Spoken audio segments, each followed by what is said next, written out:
월북한 김모 씨가 북한으로 향하던 지난 18일 행적이 드러났습니다. 해엄 월북 과정 구체적으로 드러나죠? 2시 한 46분쯤에 예. 강화군의 연미정이라는 데가 있습니다. 이렇게 뭐 정자같이 만들어놓는데 그 배수로를 통해서 일단 들어갔어요. 1627년에 정미호란이 일어났어요. 형제관계를 맺는데 그 화약을 맺은 장소가 바로 연미정입니다. 연미정 저기서 상당히 조선의 그러니까 이제 인조가 치욕적인 모습을 당하죠. 이 후금에 대한 경계를 늦추는 바람에 결국 9년 뒤에 더 큰 할을 당했다. 그렇다고 한다면 이 그 군인들에 대한 이 나름대로 이 경계 강화가 마련돼야 되지 않을까 합니다. 1627년 인조 5년 후금의 2대 황제 홍타이지는 3만 6천 명의 병력을 이끌고 조선을 침략한다. 하죽짓으로 진격하는 후금군에 맞선 조선군은 안주성까지 내주며 무너진다. 수세에 몰린 인조는 강화도로 피신하고 결국 조선은 후금과 굴욕적인 형제관계를 맺는다. 2달 가까이 벌어진 전쟁에서 조선이 얻은 것과 잃은 것은 무엇인가? 전쟁 없는 세상을 꿈꾸기에 전쟁을 공부합니다. 뉴스멘터리 전쟁과 사람, 안녕하세요, 허준입니다. 안녕하세요, 강민지입니다. 저희가 뉴선사를 함께하면서 참 많은 나라의 역사, 뭐 중동, 유럽 등 전 세계의 전쟁 이야기를 많이 해봤습니다. 그런데 오늘은요, 우리가 잊어서는 안 되는 우리의 역사 속으로 한번 들어가 볼까 합니다. 네, 아픈 역사 또한 우리의 큰 교훈일 텐데요. 그래서 오늘은 후금이 조선을 침략했던 정묘란에 대해서 얘기를 나눠보려고 합니다. 먼저 임용환 소장님, 태성우 기자님 모셔보겠습니다. 안녕하세요. 안녕하세요.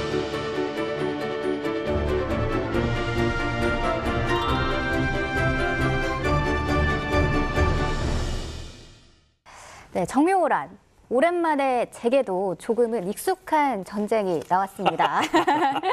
네, 근데 제가 교과서에서도 많이 봤었고 많이 들어도 봤었는데 그 배경이나 당시 상황 좀 자세히 알고 싶은데요. 이 조선 인조 때 발생한 게 정묘란 맞나요? 네, 그러니까 원래 후금과의 문제는 광해군 때부터 벌어지고 있었는데 인조가 이제 반정으로 즉위하면서 노골적으로 친명배금 정책을 시행하기 시작합니다. 네, 이 명과는 가깝고 후금은 좀 멀리했던 그런 정책인데 이 명나라는 굉장히 익숙하게 들어봤는데 후금은 조금 낯설거든요. 후금은 어떤 나라였나요? 원래 만주에 이제 여진족이 있는데 여진족도 여러 부족이 있어요. 그 중에서 이제 건주 여진이라고 우리나라랑 제일 가깝고 전투도 많이 했던 건주 여진인데 임진왜란이 벌어지니까 조선이 이제 전쟁터가 되고 명나라는 명나라대로 조선을 지원하느라고 요동의 군사력도 약해지고 이제 정부의 재정이나 군사력도 약해집니다. 네. 이 틈에 소위 누르하치가 건주 여진을 통일하고 만주에 있던 여진족들까지 통합하면서 나라를 세우게 되죠. 적의 약해짐은 나의 강해짐의 발판이죠. 누르하치가 만주를 통일하고 명나라를 밀어낼 때 명나라는 이미 속수무책으로 당해요. 전격적으로 이제 산해관을 침공해서 네. 중원을 노리게 됩니다. 다만 여기서 갑작스럽게 영원성에서 누르하치가 패배하고 사망하게 되면서 홍타이지가 태종이 즉위하게 되는데 이 홍타이지가 즉위하자마자 조선을 침공하게 됩니다. 네. 그러니까 임진왜란이 벌어지고 명나라는 조선을 도왔고 네. 조금 기울어지고 그걸 노려서 여진이 쳐들어왔고 그래서 여진의 힘이 증폭이 됐는데 여기에서 하필이면 또 이 누르하치의 아들 홍타이지가 거대한 야심을 품었고 이제 여기까지 왔는데 즉위를 하자마자 조선으로 공격을 했단 말이죠. 아니 명은 이야기인데 왜 조선으로 밀고 들어온 겁니까? 네. 이게 지금까지도 학계에서도 사실 조금 논의가 돼요. 네. 그래서 홍타이지는 우리의 세력을 키워야겠다. 그럼 키우려면은 세 가지 방법이 있어요. 여진족을 더 단합시켜서 우리의 군사력을 키운다. 그다음에 몽골을 정복해서 그쪽 군사력을 끌어들인다. 그다음에 후금이 중원을 치려면 제일 문제가 인구와 물자 부족이에요. 그러니까 그쪽에다 거의 올인을 해야 되는데 조선이 뒤에서 후금을 치게 되면 이게 속수무책이 돼버립니다. 빈집털이가 되는. 네, 그렇죠. 그래서 조선을 눌러야겠다. 이런 생각을 크게 했던 것 같습니다. 다만 이것은 학계에서도 서로 약간씩은 다른데 제 입장이 그래요. 그러니까 사실은 이 정묘란에 대해서 얘기를 할 때 흔히 많은 분들이 잘 모시는 게 모문룡이에요. 아치가 떨리는 그 이름 모문룡 아니겠습니까? 예, 모문룡이라는 인물은 일단 별명부터가 좀 별나요. 해외 천자입니다. 굉장히 방장한 별명을 가지고 있죠. 당시에 요동이 후금한테 석권이 됐죠. 다 점령이 되자 모문용은 임무가 두 가지를 가지고 이제 요동 지역으로 옵니다. 첫 번째는 요동 지역에서 유격전을 전개하는 것. 네. 두 번째는 조선의 원군을 요청하는 거였어요.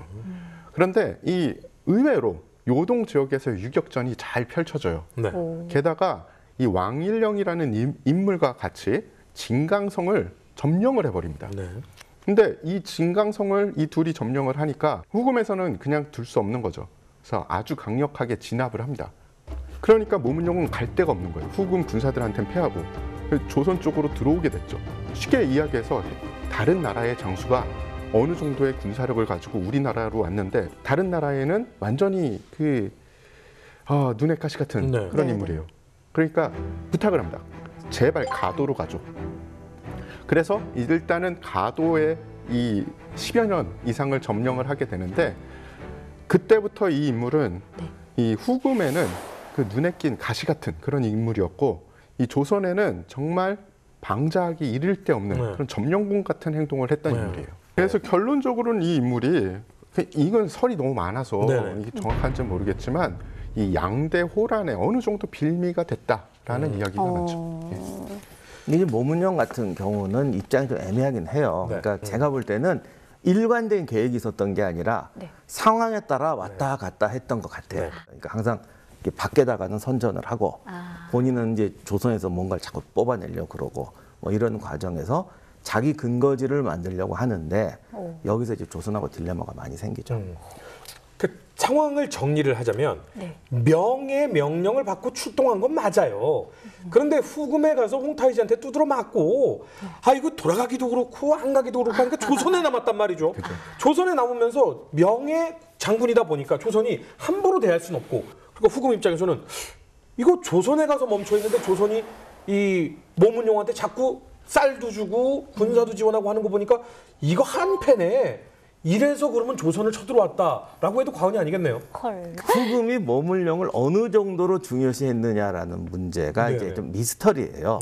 그러다 보니까 이제 애매한데 제가 볼 때는 모문용은 부수적인 거고 조선을 굴복시켜 놔야 뒤탈이 없다. 그리고 조선이 지원해주지 않으면 모문용이 단독으로 무슨 전쟁할 수준은 아니다라고 생각했을 것 같습니다. 다만 이게 이제 시기에 따라 자꾸 변화가 있다는 것만 이해를 하시고.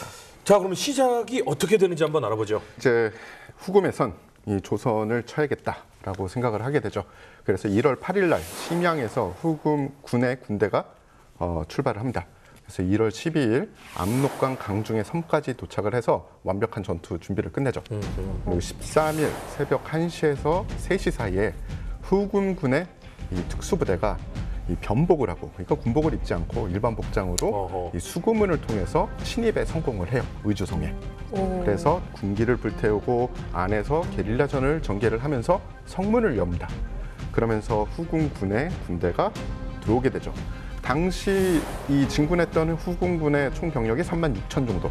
그리고 의주성은 그래도 후금이 침입할 수 있어. 그러니까 방비를 튼튼히 하자. 그렇게 해서 약 3,000명의 병력이 증강돼 있는 상태였습니다. 3,000명 너무 적지 않아요? 그죠. 게다가 이 특수부대가 들어와서 문까지 열어버렸으니 이제 속수무책으로 당하는 거죠. 그래서 이날 전투에 대해서 이제 두 가지 기록이 있는데 하나는 전날 의금군이 이주를 공격을 했는데 1차 공격은 이제 격퇴를 했다. 그런데 밤에 이제 문으로 그러니까 수구문으로 들어와서 성문을 여는 바람에 함락이 됐다라는 설이 있고 후금군이 접근하는 걸 알지 못한 상태에서 특수부대가 들어와서 뚫어서 이제 함락이 됐다라는 설이 있는데 이게 왜 그러냐면 조선 정부도 진상을 잘 모르고 끝까지 잘 몰라요. 이 보고가 온 게 공격이 음력으로 1월 14일인데 보고가 들어온 게 17일 날 보고가 들어옵니다. 근데 그것도 그냥 전투 있고 함락했습니다. 정도고 자세한 전황은 나중에 들었다고 그래요. 1차를 격퇴한 다음에 수구문이 뚫렸다라는 거는 그건 정말 조선군이 엉망이라는 얘기인데 당시 의주에 있던 조선군은 그런 오합지졸은 아니었어요. 그러니까 끝까지 그리고 이 성을 버리지 않고 싸우다가 전사를 한 것도 그렇고 이 북쪽에 있는 군대들이 또 꽤나 군기가 강한 또 부대들이 많았기 때문에 후자의 가능성이 좀 높다 이렇게 평가를 하시는 건데 아무리 그렇다 하더라도요. 저희가 방송이나 이 영화나 이런 거에서 보는 것과는 조금 다르죠. 함락이 되고 편지를 받을 때쯤 이미 군사들은 또 함락시키고 편대를 받을 때쯤 또 함락시키고 이런 식으로 쳐내려오지 않습니까? 네, 그러니까 이거 후금과의 전쟁에서 제일 무서운 게 후금의 기동력인데 네. 하루 만에 의주성이 함락된 것부터가 치명적이에요. 보고를 17일에 받았는데 그때는 벌써 곽산의 능안산성을 포위해서 전투를 하고 있었어요. 그리고 20일에는 청천강을 지키는 안주에 도착을 합니다. 네. 안주는 특히 우리나라가 원래 압록강, 청천강, 대동강, 임진강 이렇게 강을 따라 방어선이 연결되는데 벌써 2선 방어선까지 온 거죠. 21일에 공격을 시작하는데 안주성도 병사가 3,000 정도 있었어요. 이때는 좀 잘 싸워가지고 3번의 공격을 격퇴합니다. 근데 이게 3번의 공격이 단 하루 동안에 이루어진 거니까 후금은 그냥 계속 속전속결로 가는 거예요. 근데 4번째 공격, 저녁에 해 저물 때쯤 해서 함락이 돼버려요. 그러니까 함락이 된다는 게 성을 넘어 들어온 거죠. 성 안으로 침투가 되고 이게 속전속결이 무서운 게 이렇게 되면 백성 병사 안 가리고 죽여요. 왜냐면 빨리 죽이고 다음으로 가야 되니까 막 포로 잡고 이런 건 안 합니다. 그래서 또 안주성에서도 대학살극이 벌어져요. 이렇게 해서 압록강, 청천강 방어선이 딱 일주일 만에 뚫려버리죠. 저지를 한 건데 그렇게 무너진 거죠. 그렇죠. 그러니까 우리 원래 계획은 강에서 저지를 하고 네. 그 기간 동안에 후방에서 병력을 동원해서 병력을 보충하는 건데 그럴 틈도 없이 이제 밀고 내려온 빨리. 거죠. 이렇게 되니까 남은 게 이제 대동강, 임진강 방어선인데 안주성이 함락됐다는 소식을 듣자 평양에 있던 병사들이 백성들이 도망쳐 버립니다. 네? 아니 안주성이 함락됐다는 소식을 들었는데 왜 평양성 국민들이 도망을 가요? 그게 이제 1차로 하루 만에, 2차도 하루 저녁 만에. 그러니까 이제 모두 도륙당했다라는 우리가. 것이 얼마나 공포스럽겠습니까? 일단 또 이 성의 둘레도 생각해 봐야 됩니다. 왜냐하면 큰 성일수록 지켜야 되는 병사들이 많아져야 되거든요. 네. 근데 안주성에 3,000이라고 했잖아요. 네. 평양성은 둘레가 더 커요. 그럼 병사가 더 필요한데 군민들이 봐도 이 병사는 도저히 이 성을 지킬 수 없겠구나. 그런 판단을 했겠죠. 그러니까 당시 주민들은 다 알아요. 안주성에 3,000이 있는데 하루 만에 떨어졌다. 그럼 우리는 이 넓은 성을 어떻게 지키겠느냐. 이렇게 되니까 도주해버린 거죠. 이 후금이 이렇게까지 빠르게 간 이유, 그리고 이렇게까지 우리가 빨리 뚫린 이유, 이거를 찝자면 어떤 게 있을까요? 첫 번째 요인은 역시 의주성이 너무 하루 만에 함락된 거죠. 그러니까 기습적으로 이제 잠입을 당해서 이게 성이 함락됐죠. 조선이라는 나라가 이게 원래 동원 체제란 말이에요. 네. 그러다 보니까 적이 기습을 하면은 이게 동원하는 데 시간이 걸려요. 그렇죠. 근데 후금은 기병이 주력이에요. 그렇죠. 훨씬 더 속전속결을 한다고요. 이건 옛날부터 알고 있었어요. 네. 그리고 임진왜란 때 실패한 경험이 있어가지고 의주성에다가 3,000명의 요즘 말로 하면 직업군인, 전문 군인들을 파견해 놓습니다. 조선에 정말 드문. 네, 그런 일을 했는데 근데 뭐가 문제냐? 3,000명이 거기 가 있는 건 좋은데 교대해줄 병력이 없는 거예요. 그러니까 이 성을 지키는 데 3,000명이 필요한데 또 3,000명이 있어야 교대를 해줄 텐데. 그렇죠. 교대가 안 되는 거예요. 그러니까 3년 내내 비상 상황에 있으니까 완전 번아웃 되겠는데요? 당시 그 안주성에서 전사한 남이홍이나 이완이나 금방 후금이 침략해 올 것 같다고 보고를 하는데 정부에서는 이 교대라든가 보수 문제를 제대로 해결을 못 해줬고 전쟁이 날 것 같다 그러면 또 중원병력을 보내야 되는데 그것도 에이 설마 하면서 안 보내준 상태였죠. 그러다 보니까 기존 병력에 굉장한 과부하가 걸려 있던 상태였어요. 그럼 이거를 우리 종군 기자, 태 기자님 전문 아닙니까? 판 부대가 3,000명이 한 대대나 뭐 연대가 파병이 되고 3년 동안 교대 근무가 없고 그다음 뭐 제대로 된 보너스라든가 증원이 없고 이 당시에 뭐가 있겠습니까? 3년 동안 비상 경기에 들어갔다. 이건 생각할 수 없을 정도의 스트레스죠. 그러니까 보수도 적고. 전투를 제대로 치를 수 없는 상태에 지금 파견군이 돼 있는 상태네요. 칼을 갈아놨다고 생각하시면 되는데 처음엔 칼날을 잘 갈아가지고 거기다가 놔뒀을 거예요. 그런데 이제 시간이 가면 갈수록 비와 눈을 맞는 거죠. 다시 갈아도 첫 번째 간 그 상태가 안 나오는 상태까지 가는 거예요. 사실은 임진왜란 때부터 누르하치의 발언을 경계를 했었고 그 당시 후금하고 전투를 했기 때문에 후금이 기동력이 세다는 것도 알고 임진왜란 때하고 전혀 다르게 얘들의 제일 문제는 속전속결이다. 우리의 이 동원 체제로는 힘들다. 그래서 그것도 알고 있었고 여러 가지 노력도 합니다. 그다음에 이제 후방에서도 약점이 동원 체제라는 걸 아니까 여기저기 분산시키지 말고 땡 하면 어디로 모이자. 그래서 이제 능안산성이라는 것을 고르고 정주, 선천, 곽산의 3개 군대가 즉시 능안산성에 모이도록 이런 대비도 해놓습니다. 나름 진짜 대비를 다 했었네요. 네, 그뿐 아니라 이게 이번에 실천도 잘 돼가지고 네. 사실은 의주성이 기습적으로 함락됐음에도 불구하고 3일 만에 능안산성에 집결이 다 돼요. 그러니까 후금군이 속전속결로 17일에 벌써 거기까지 왔을 때는 네. 3개군 병력이 다 들어가 있었어요. 이 군사적인 전문성이 결여돼 있다 이런 비판도 꽤 많았어요. 네. 이 전쟁이 무섭잖아요. 근데 전쟁만큼 이 사람들이 뭐를 무서워했냐? 역모, 내부의 적. 언제나 반기를 들 수 있다. 그래서 군인들이 전문적인 훈련을 시키는 것을 극도로 두려워했다고 해요. 네. 이게 능안산성에서 굉장히 이게 성공적인 방어가 돼야 되는데 이게 하루 만에 떨어져요. 근데 그거는 이게 가만히 보면은 그러니까 그걸 뭐라 그럴까? 실전 경험도 떨어지고 실전 같은 훈련도 약하고 네. 이러다 보니까 이제 이게 문제가 자꾸 생기는데 1627년 1월 후금의 황제 홍타이지는 3만이 넘는 병력을 이끌고 조선을 침략한다. 의주성과 능안산성을 함락시킨 후금군은 거침없이 내려와 안주성까지 점령한다. 안주성이 함락됐다는 소식에 평양성 병사들은 주민들을 버리고 도망친다. 후금은 보름 만에 함경도와 평안도를 빼앗고 급기야 도성까지 밀고 들어온다. 지금의 역사를 돌아보는 많은 분들께서는 너무나도 수치스럽고 이렇게 생각할 수도 있지만 당시로서는 가장 현명한 선택을 인조가 하게 되죠.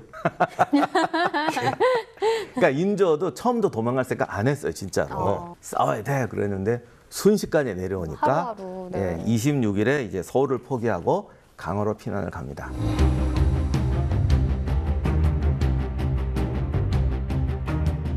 왕이 서울, 그러니까 수도를 버리고 왕이 떠났다. 백성들이 어떻겠습니까? 13일에 의주성 함락하고 2주도 안 돼서 왕이 피난을 갔습니다. 그런데 우리가 쭉 얘기해온 게요. 그렇게 긴 이야기가 아닙니다.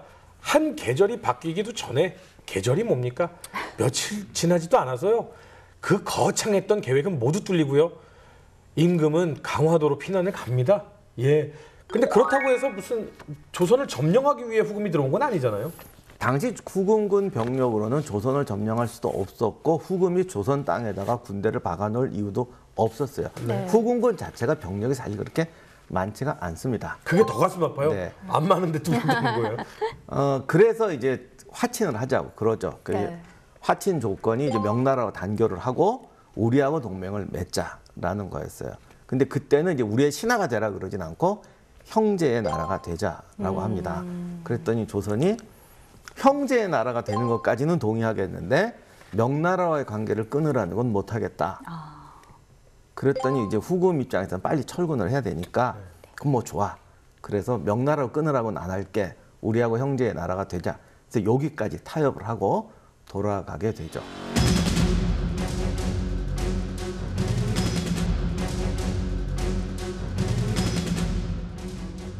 네, 오늘 조선의 역사 정묘호란에 대해서 얘기를 나눠봤습니다. 이 지난 역사를 통해서 저희가 무엇을 좀 생각해서 가면 좋을까요?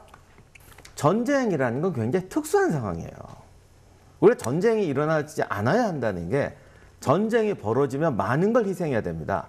사실 국가 재정도 희생해야 되고 국민의 생명도 희생해야 되고 어떤 민주적 절차나 후유증도 감내해야 돼요.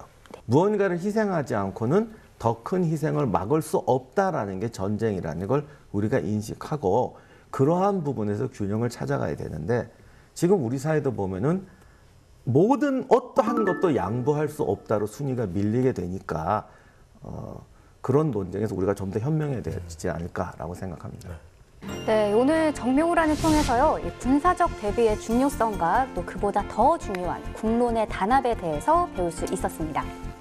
뉴스멘탈이 전쟁관 사람이 이게 참 좋은 것 같아요. 여러분들한테 박사님한테 배우기 참 많았는데 여러분들한테 이야기 못 해드리는 게 너무 많아요. 그리고 1차 방어선, 2차 방어선 어떻게 뚫리고 어떻게 안타까운 일들이 있었는지 그리고 인조가 도망가면서 그 백성들 어떻게 이 이야기를 다 못 전해드리는 게 너무나도 아쉽지만요. 오늘은 여기서 마무리를 좀 해야 될 것 같습니다. 다음 시간에는 조금 더 즐겁고 조금 더 자세하게 여러분들께 찾아뵐 수 있도록 노력하겠습니다. 시청해주신 여러분 감사합니다.